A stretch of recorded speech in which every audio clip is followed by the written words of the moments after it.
James chapter 4. What causes fights and quarrels among you? Don't they come from your desires that battle within you? You want something, but don't get it. You kill and covet, but you cannot have what you want. You quarrel and fight. You do not have because you do not ask God. When you ask, you do not receive because you ask with wrong motives, that you may spend what you get on your pleasures.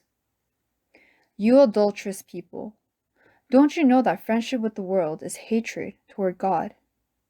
Anyone who chooses to be a friend of the world becomes an enemy of God. Or do you think Scripture says without reason that the Spirit He caused to live in us envies intensely?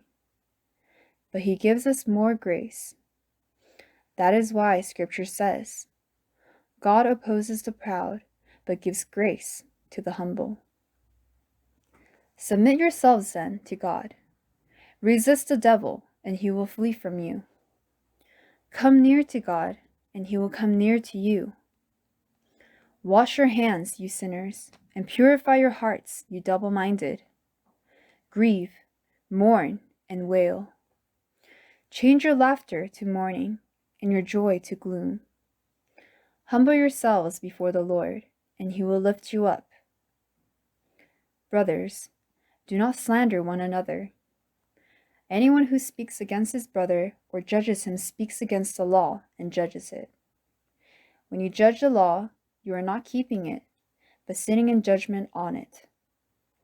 There is only one lawgiver and judge, the one who is able to save and destroy. But you, who are you to judge your neighbor? Now listen, you who say, today or tomorrow we will go to this or that city, spend a year there, carry on business and make money. Why?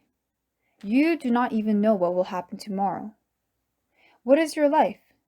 You are a mist that appears for a little while and then vanishes.